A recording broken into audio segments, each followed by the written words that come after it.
Good morning guys, welcome to Prayag ITI channel. आज हम अपने डिस्कशन को फर्दर इंक्रीज करेंगे। जो हमने पुराना डिस्कशन अभी तक किया है वो हमने डिस्कशन किया है कि डेवलपमेंट ऑफ एजुकेशन का हमने स्टार्ट किया था। उसमें हमने जो प्रीवियस क्लास में डिस्कशन किया था, हम मकालिस बेनेट डिस्कशन कर रहे थे।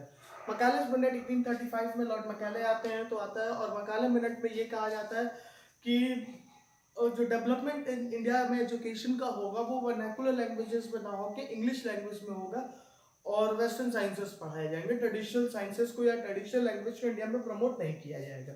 ठीक है। और इसके बाद कोई खासा एजुकेशन का डेवलपमेंट होता भी नहीं है। ठीक है। इसके बाद एक फेमस जो आता है वो एक फेमस आदेश देखिए, लॉर्ड मैकाले ने एक और कंसेप्ट स्टार्ट किया था जिसको कहा जाता है downward filtration. Concept of downward filtration. Downward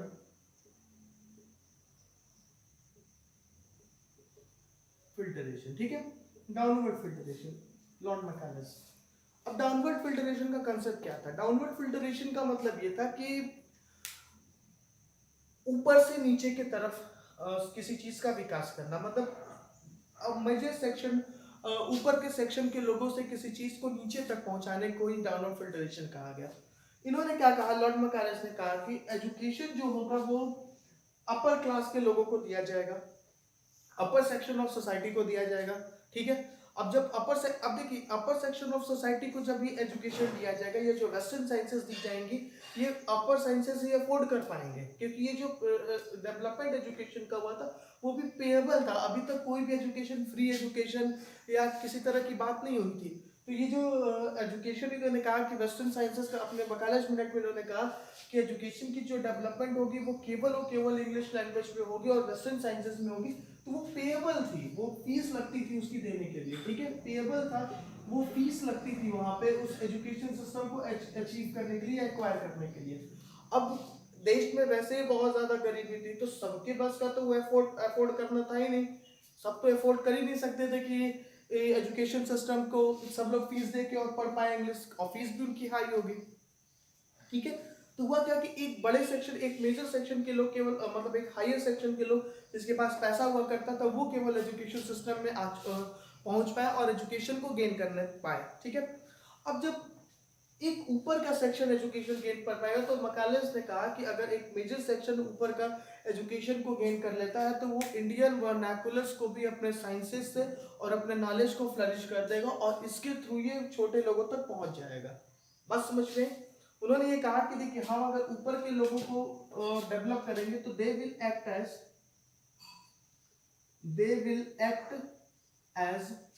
interpreter interpreter and flourish the vernaculars with western sciences with western sciences and which through which it reaches to masses. ठीक है। This concept was known as downward filtration. कि जब हम education में एक upper class को educate करेंगे, upper class educated होगा, तो अपर क्लास के एजुकेशन से दो फायदे हैं। एक तो ब्रिटिशर्स को इंटरप्रेटर की तरह काम करेगा ब्रिटिश के लिए, वो लोगों के संवाद को समझेगा, लोगों से ब्रिटिश गवर्नमेंट की पॉलिसीज और उनके फीडबैक ले आएगा गवर्नमेंट के लिए। तो वो एक तो इंटरप्रेटर का काम करेगा, और दूसरा वो क्या करेगा कि जो इंडिया के वर्नाकुलर्स है, इंडिया की जो लोकल लैंग्वेजेस है, इंडिया की जो ट्रेडिशनल स्टडीज है, उसमें वो वेस्टर्न साइंसेस का समावेश करेगा। क्योंकि वो दोनों चीज़ों को जान रहा है, वो वर्नाकुलर लैंग्वेज को समझ रहा है, वो इंग्लिश लैंग्वेज को समझ रहा है, तो वो दोनों ही चीज़ों को समझेगा। तो इसके वजह से वो वर्नाकुलर्स में अपने वेस्टर्न साइंसेस को मिक्स करेगा, और इसके थ्रू ये जो वेस्टर्न साइंसेस का नॉलेज है वो कहाँ तक पहुँचेगा, वो हमारा मासेस तक पहुँचेगा, वो हमारा मासेस तक पहुँचेगा, ज़्यादातर लोगों तक पहुँचेगा, गरीबों तक पहुँचेगा। ठीक है। तो इसी कंसेप्ट को कहा गया डाउनवर्ड फिल्टरेशन। ठीक। तो इस तरह का कंसेप्ट डेवलप हुआ उस समय, लेकिन इसके खिलाफ में रिफॉर्मर्स ने क्या कहा? ये तो मैकाले की थॉट थी, और ये मैकाले की थॉट इंडिया के डेवलपमेंट में नहीं थी। ये मैकाले की थॉट ये थी कि उनको ज्यादा लोगों को ज्यादा लोगों को पढ़ाने की जिम्मेदारी लेने की जरूरत नहीं है, ज्यादा एक्सपेंडिचर करने की जरूरत नहीं है एजुकेशन पे। वो केवल एजुकेशन पे उतना ही एक्सपेंडिचर करना चाहते थे जितना उनके लिए फायदेमंद हो। वो केवल उतना ही एक्सपेंडिचर करना चाहते थे जहां तक उनका काम चल सके, उनको फायदा हो सके, उनके ऑफिशियल्स उनको मिल सके। ठीक है, तो ये उनका कंसेप्ट था। तो ये था डाउनवर्ड फिल्ट्रेशन का कंसेप्ट। अब डाउनवर्ड फिल्ट्रेशन के अपोजिशन में इंडियन रिफॉर्मर्स ने क्या कहा?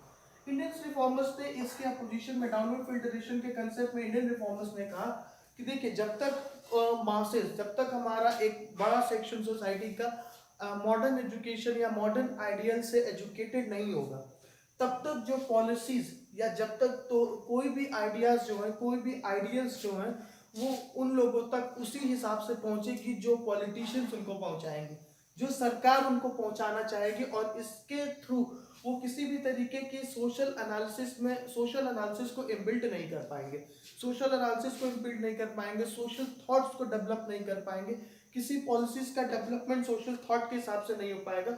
और ये उसी तरीके से हो पाएगा जिस तरीके से पॉलिटिकल पार्टीज उनको बताएंगे, जिस तरीके से सरकार उनको बताएगी, वो उसी तरीके से बातों को मानेंगे।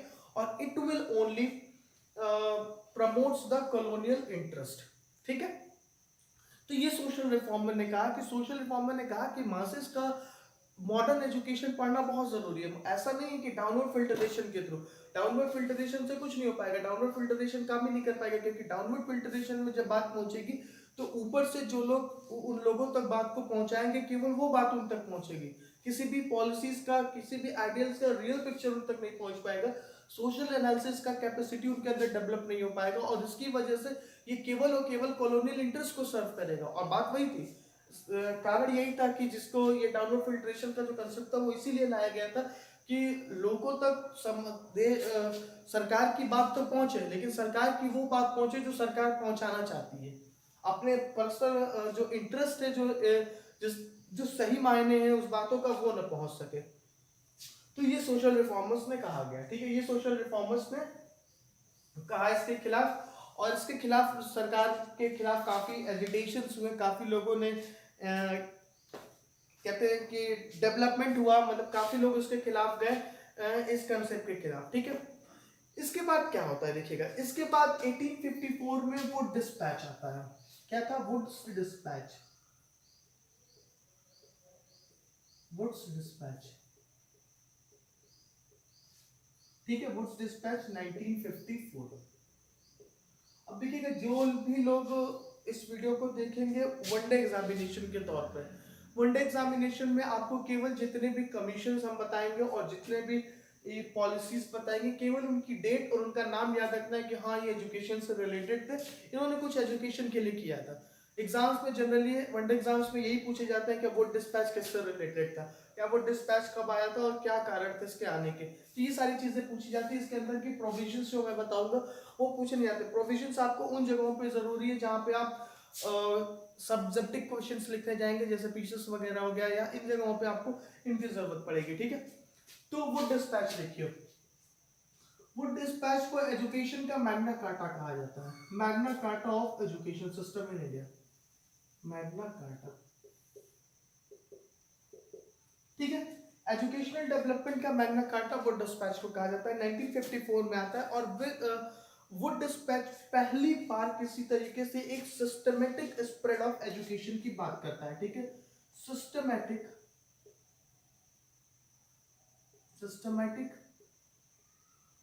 Development of education in India. Systematic development of education in India की बात करता है कौन? तो मैग्ना कार्टा इसने कहा। ठीक है, वुड डिस्पैच ने कहा। अब देखिएगा, वुड डिस्पैच में सबसे पहली जो वुड डिस्पैच के प्रोविजंस थे, मैं एक एक लिखता हूँ छोटे शॉर्ट फॉर्म में। ठीक है, वुड डिस्पैच के जो मेन प्रोविजंस थे, पहला प्रोविजन था कि इट रिकॉल्स या revokes the concept of downward filtration. और इसने रिवोक नहीं किया, इसने क्या किया ना कि इसने कहा सरकार से कि सरकार की जिम्मेदारी होनी चाहिए एजुकेशन को बढ़ाने की, ये जो डाउनवर्ड मार्क्सेस था उसने क्या किया था, इसने सीधे सीधे सरकार ने अपनी जिम्मेदारी से पीछे मोड़ लिया था। जिम्मेदार अपने पीछे अपनी सरकार से हट चुके थे। सरकार की जिम्मेदारी होती है एजुकेशन को पढ़ा स्प्रेड करने की, और डाउनवर्ड फिल्ट्रेशन की तो समाज ने अपनी पूरी सरकार ने अपनी पूरी रिस्पॉन्सिबिलिटी इससे पीछे खींच ली थी। ठीक है, तो वुड डिस्पैच ने कहा कि it is the responsibility of the government to spread the education, so the concept of downward filtration should be revoked at least on the paper. भाई देखिए वो डिस्पैच कोई ऐसा नहीं था कि इंडियन ऑफिशियल्स ने बनाया था। वो डिस्पैच को भी बनाने वाले कौन थे, ब्रिटिश ऑफिशियल्स ही थे। तो वो डिस्पैच भी जब इंडिया में आएगा, जब वो डिस्पैच भी इंडिया में आएगा, तो वो ब्रिटिश के खिलाफ ही काम करेगा ना, सॉरी ब्रिटिश के सपोर्ट में ही तो काम करेगा, उनके तरह से ही काम करेगा ना। जो ब्रिटिश गवर्नमेंट कहेगी वो ये भी कहेंगे। तो ब्रिटिश गवर्नमेंट ने, ठीक है, वो डिस्पैच के खिलाफ काफी मुद्दा चल रहा था, तो लोगों ने कहा कि सॉरी वो डाउनवर्ड फिल्ट्रेशन के खिलाफ लोग कह रहे थे, तो इसलिए वो डिस्पैच ने भी कह दिया कि ठीक है, डाउनवर्ड फिल्ट्रेशन का जो कंसेप्ट है उसको आप रिवोक कीजिए, और कम से कम एटलीस्ट पेपर पे तो कर ही दीजिए, और सरकार जिम्मेदारी ले एजुकेशन को स्प्रेड करने के लिए। ये हुआ।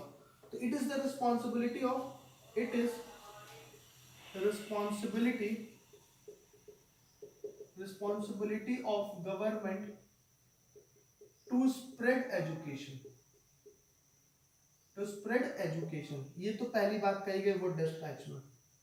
ठीक है, दूसरी बात क्या कही गई, दूसरी बात हमने बताया कि it is a systematic arrange, it gives the systematic arrangement of spreading of education in India. ठीक है, इसे देखिएगा, इसने एक कंसेप्ट डेवलप किया कि आपको प्राइमरी स्कूल्स डेवलप करने की जरूरत है। It gives the concept of developing the systematic arrangements including primary schools, primary schools at local level,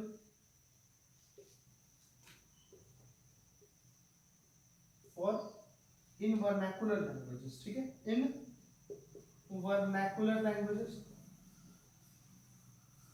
in vernacular languages. उसके बाद क्या कहा, हाई स्कूल्स, हाई स्कूल की बात कही कि high school at district level, at district level, and then affiliated colleges, affiliated colleges in provinces, in provinces, and affiliating universities, and affiliating universities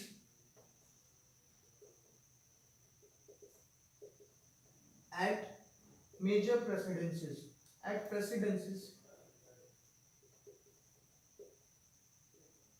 ठीक है, तो this was the systematic arrangement that the Wood dispatch has given. Wood dispatch ने कहा कि एक systematic arrangement schooling system के India में बनाते हैं। उसके थ्रू उसने देखिए, इसने इस बार वर्नाकुलर लैंग्वेज को अपने कंसेप्ट में इनबिल्ड कर लिया कि हाँ, वर्नाकुलर लैंग्वेजेस की डेवलपमेंट को भी इनबिल्ड किया जाएगा एजुकेशन सिस्टम में, लेकिन केवल प्राइमरी स्कूल्स पे। ठीक है, मतलब 0 से लेके 8 तक प्राइमरी स्कूल की डेवलपमेंट में, मतलब उन्होंने कहा कि लोकल लेवल पे एक प्राइमरी एजुकेशन होना पड़ेगा, और उस प्राइमरी एजुकेशन को आप वर्नाकुलर लैंग्वेज में दीजिए। ठीक है, लेकिन हाई स्कूल से लेके कॉलेजेस की और यूनिवर्सिटीज की सारी पढ़ाई इंग्लिश में कहने की बात की गई। ठीक है, कॉलेजेस, उसके बाद उन्होंने हाई स्कूल कहा डिस्ट्रिक्ट लेवल पे होना चाहिए, हाई स्कूल स्कूल होना चाहिए। तीसरे पे कहा कि एफिलेटेड कॉलेजेस इन प्रोविंसेस, मतलब कॉलेजेस ओपन हो और वो कॉलेजेस एफिलेट किए जाए यूनिवर्सिटीज से, जो कि प्रेसिडेंसीज में खोली जाए, मद्रास, कलकत्ता और मुंबई में। तो ये प्रेसिडेंसीज में कॉलेज खोलने की बात की गई, यूनिवर्सिटीज और यूनिवर्सिटीज एफिलेट करेंगे कॉलेज में। ठीक है, तो ये वो डिस्पैच का एक अच्छा कंसेप्ट था कि एक सिस्टमेटिक अरेंजमेंट इन्होंने दिया। उसके बाद देखिए और क्या कहा वो डिस्पैच में।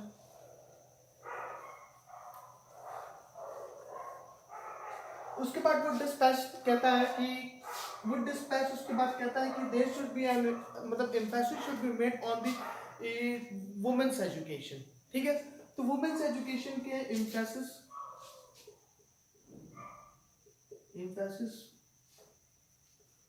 Made on women's education, women's education. ठीक है, women's educational vocational trainings, vocational trainings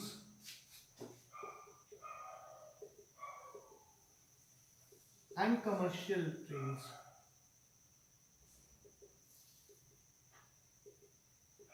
vocational trainings and commercial trainings, form develop नहीं हुआ था अभी भी, सिस्टमेटिक अरेंजमेंट की इम्प्लीमेंटेशन का फॉर्म डेवलप नहीं हुआ था कि ये जो वोकेशनल ट्रेनिंग की बात कर रहे हैं इस तरीके की, ये वोकेशनल ट्रेनिंग की कैसी बात। यहाँ पे एक चीज और था, टीचर्स ट्रेनिंग,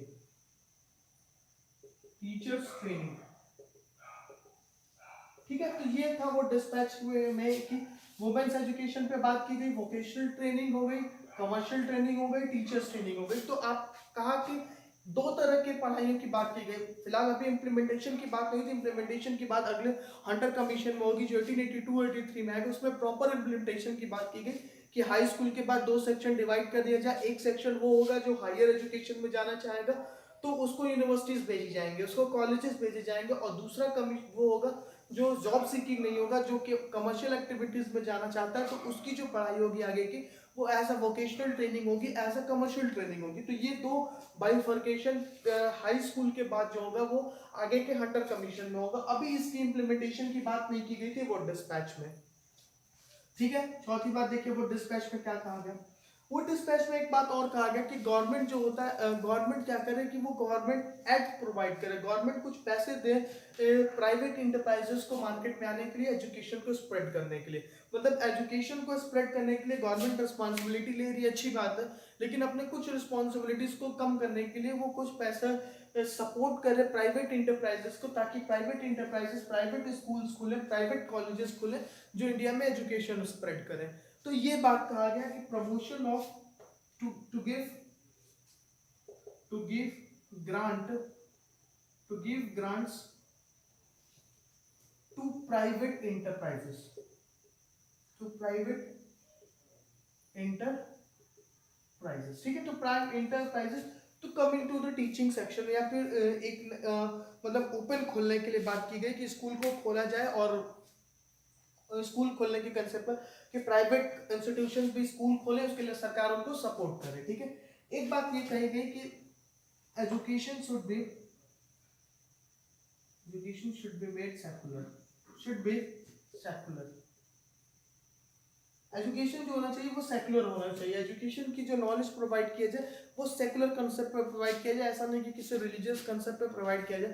तो वेस्टर्न एजुकेशन की वैसे भी डेवलपमेंट होगा तो उसमें सेकुलरिज्म का कंसेप्ट आएगा ही, इसीलिए उन्होंने ट्रेडिशनल एजुकेशन को प्रमोट नहीं किया, क्योंकि ट्रेडिशनल एजुकेशन या तो मदरसास को डेवलप करते हैं या तो गुरुकुल सिस्टम को डेवलप करते हैं हिंदुइज्म को लेके, फिर वही कंसेप्ट होता है वो हिंदू को सुप्रीम बताते हैं, वो इस्लाम को सुप्रीम बताते हैं, एंड देन द सुपरस्टिशंस भी डेवलप होते हैं, ठीक है। तो इसीलिए उन्होंने वेस्टर्न साइंसेस को ही चुना, और वेस्टर्न साइंसेस उनके लिए भी बेनिफिशियल था, लोग उनके हिसाब से तैयार हो पाएंगे जैसे लोगों को वो अपने लिए तैयार करना चाहते थे।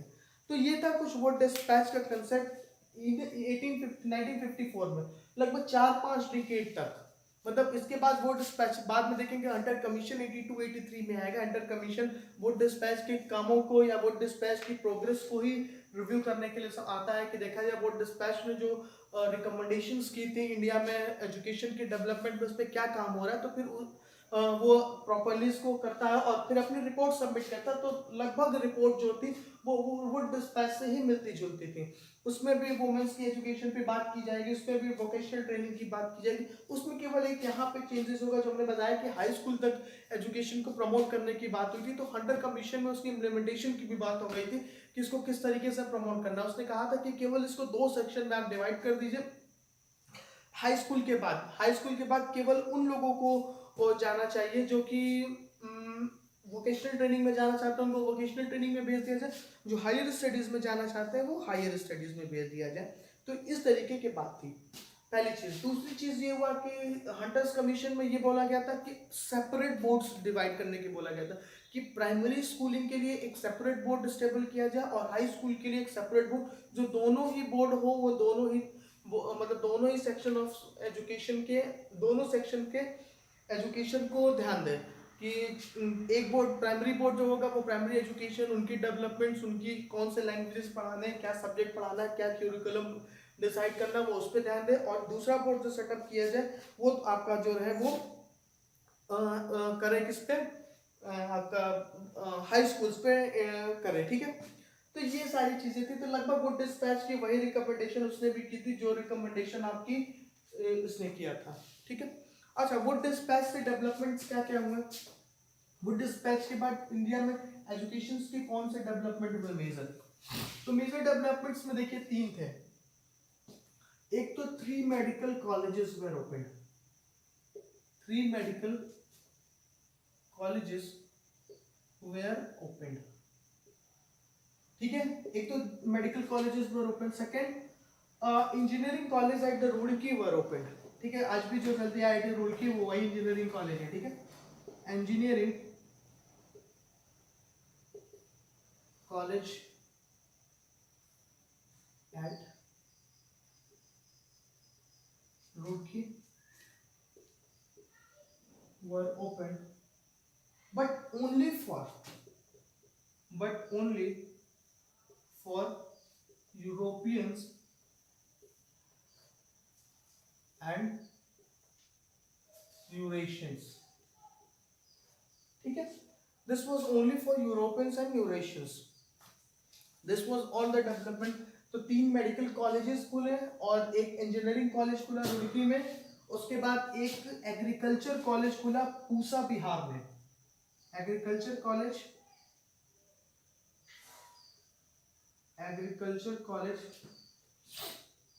पूसा बिहार,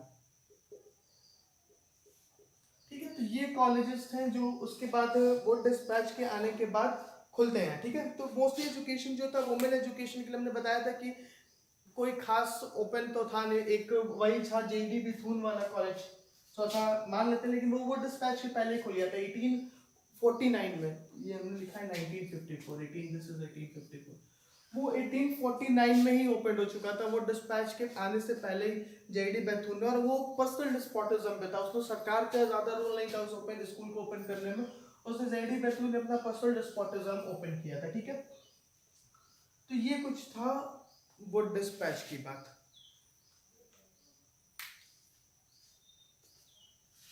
ठीक है। तो ये थी कहानी वो डिस्पैच की जो ओपन वगैरह हो गया। फिर देखिएगा कि वो डिस्पैच के बाद क्या होता है कि वो डिस्पैच को रिव्यू करने के लिए बुलाया जाता है। देखा जाता है कि बहुत ज़्यादा कुछ डेवलपमेंट हुआ नहीं, इतना कुछ कोशिश करने के बाद भी बहुत से डेवलपमेंट्स एजुकेशन में दिखे नहीं इंडिया में। यही तो बताया हमने कि कितने खुले, 3 कॉलेज खुले हैं, 3 कॉलेज मेडिकल कॉलेजेस खुले, एक इंजीनियरिंग कॉलेज, एक एग्रीकल्चर कॉलेज है पूसा। तो ये डेवलपमेंट्स हुआ और ये भी वो थे जो कि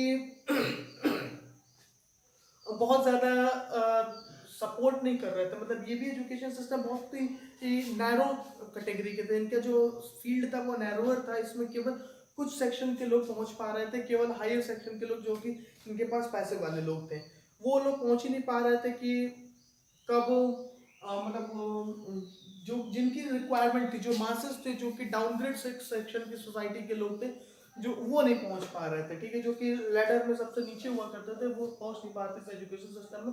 तो इस एजुकेशन सिस्टम में समाज में कुछ ज़्यादा इफेक्टिविटी दिखाई नहीं। इसके बाद क्या होता है कि crown to undertook the government of India, crowns के अंडरटेक में चला जाता है क्राउन्स, ठीक है। जैसे ही क्राउन्स के अंडरटेक हो जाता है पूरा गवर्नमेंट ऑफ इंडिया, तब क्राउन्स क्या करता है कि क्राउन्स एक हंटर कमीशन बनाता है, जैसे हंटर के डब्ल्यू हंटर, ठीक है, डब्ल्यू हंटर नाम था उनका। इनके चेयरमैनशिप में एक कमीशन बनती है जिसका नाम होता है हंटर कमीशन, हंटर कमीशन 1882 83, ठीक है। Hunter commission 1882 and 1883। What was that? This commission came to India to review the workings of the board dispatch, ठीक है। This commission was reported. This commission reported the government about the recommendations what were required to be taken, या फिर what are the steps that need to be taken to promote the education system in India। लगभग सारी चीजें वो dispatch की ही कही गई थी इसमें, क्योंकि ये भी एक वियर्ड फैक्ट था कि बहुत ज़्यादा वो एम्फेसिस कर नहीं रहे थे यहाँ पे एजुकेशन सिस्टम को डेवलपमेंट करने के लिए। उनका भी जो कंसेप्ट था वो वही था कि बस पेपर पे लाते हैं और केवल उस सेक्शन को एजुकेशन प्रोवाइड कराते हैं जो हमारे ज़रूरत के सेक्शन है। हमें क्या मतलब है कि एजुकेशन डेवलपमेंट करने का। तो इसका भी जो लगभग था कंसेप्ट पूरा का पूरा जो था वो डेवलपमेंट उसी की तरफ गया, क्या कहते हैं, हंटर कमीशन वो डिस्पैच के जो रिकमेंडेशंस थे उसी रिकमेंडेशंस पे इनको भी आगे बढ़ाया गया। इसमें भी वही रिकमेंडेशंस किए गए कि सबसे पहला कि जो प्राइमरी स्कूल का लैंग्वेज है वो वर्नाकुलर होना चाहिए। बार बार इसने भी इस अपने कमेटी में कहा कि प्राइमरी एजुकेशन जो होना चाहिए वो वर्नाकुलर लैंग्वेजेस में देना चाहिए, वर्नाकुलर लैंग्वेजेस, ठीक है, वर्नाकुलर लैंग्वेजेस पे लेना चाहिए। दूसरा क्या हुआ कि इसने लोगों का attention Drew the attention towards drew the attention towards the inadequate, ठीक है,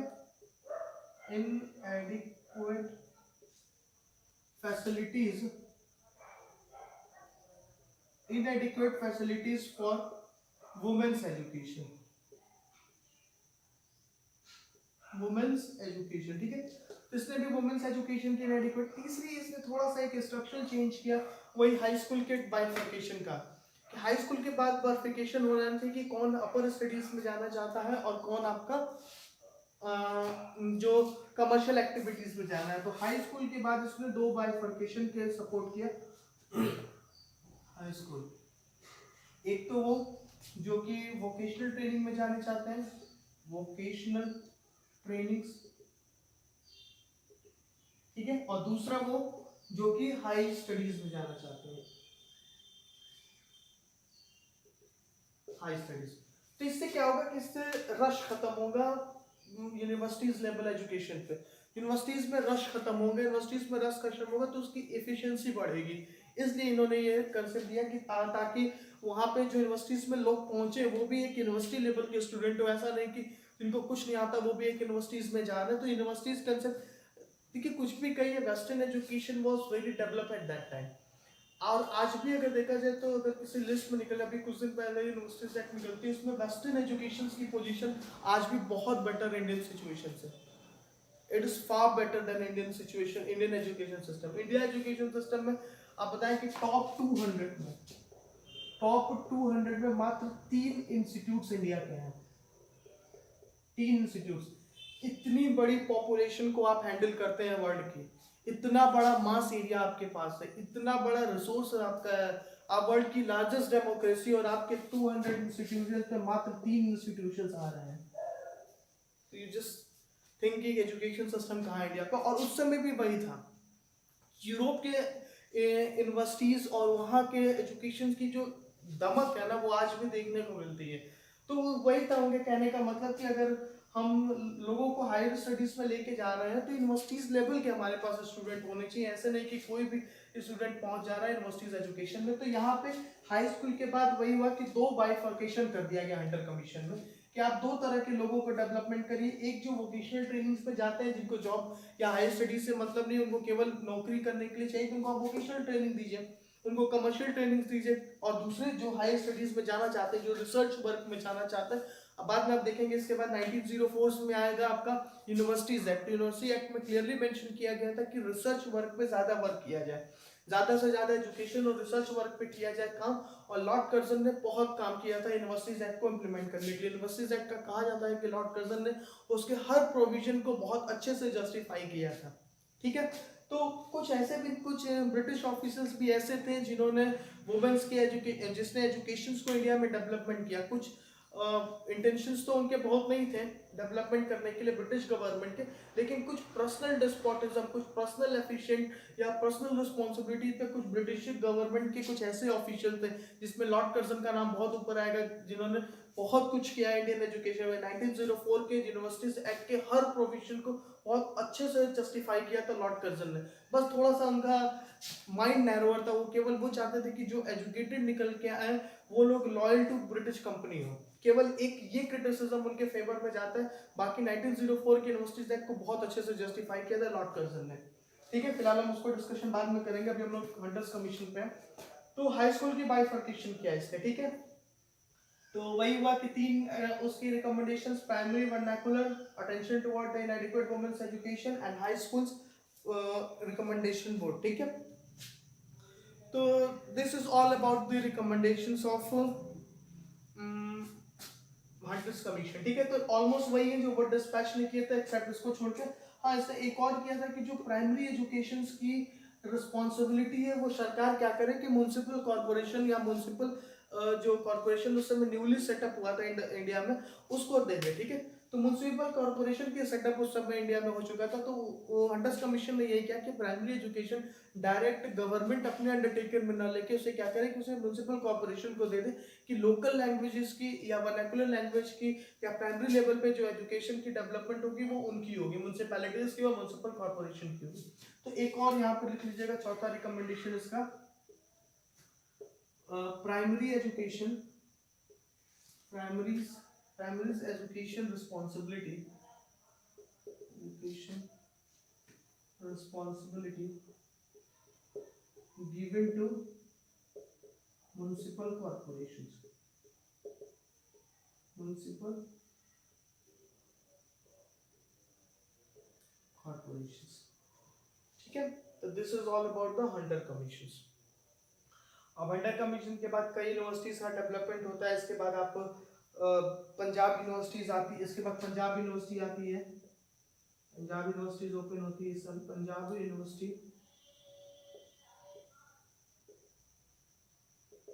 1882,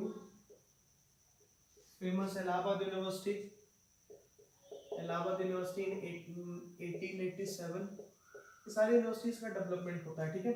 और कुछ यूनिवर्सिटीज प्राइवेट डिस्पोटिज्म पे भी होती है, मैंने बताया कि वुड डिस्पैच में पहले ही कहा गया था कि आप प्राइवेट इंटरप्राइजेस को भी प्रमोट कीजिए एजुकेशन के प्रमोशन में, तो हुआ भी, प्राइवेट यूनिवर्सिटीज काफी खुली, लेकिन बाद में ये देखा गया और 1904 का जो वुड लाया जाता है बाद में यूनिवर्सिटीज एक्ट, वो इसीलिए लाया जाता है कि प्राइवेट इंस्टीट्यूशंस में या प्राइवेट यूनिवर्सिटीज में ये देखा गया कि वहाँ एजुकेशन की स्प्रेडिंग नहीं हो रही थी, वहाँ पे पॉलिटिकल लीडर्स क्रिएट किए जा रहे थे, वहाँ पॉलिटिकल अवेयरनेस क्रिएट किया जाता है सरकार के खिलाफ।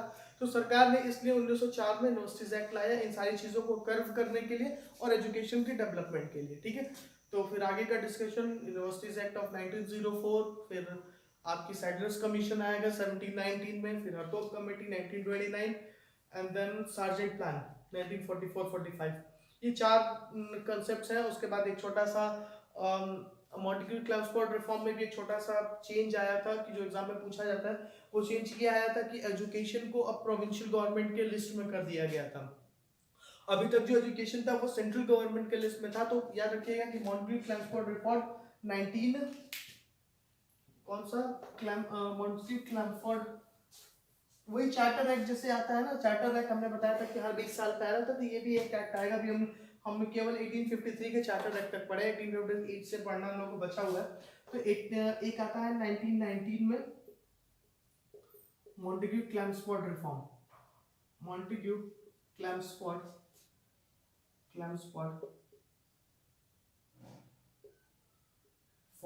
रिफॉर्म, ये जनरली आप देखिएगा मैथ्यू क्लेम्सफोर्ड ये secretary of state for India रहते हैं, वाइसरॉय रहते हैं। तो इसमें क्या किया गया था, इसमें जो एजुकेशन था उसको प्रोविंशियल सब्जेक्ट बना दिया गया था, ठीक है। अभी तक जो सेंट्रल गवर्नमेंट का सब्जेक्ट था, एजुकेशन वाज मेड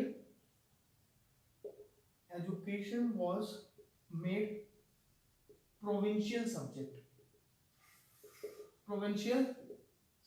ठीक है।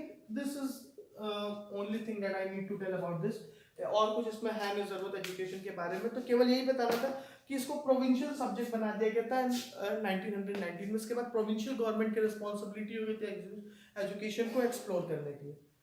So this is all about the today, और कल बाकी वही डिस्कशंस करेंगे जो बचा हुआ है, Sadler commission, Hunter commission, Hartog committee, this और यूनिवर्सिटीज एक्ट, ये चार चीज बची है एजुकेशन के डेवलपमेंट में, तो हम कल डिस्कशन करेंगे नेक्स्ट क्लास में। Thank you very much for today.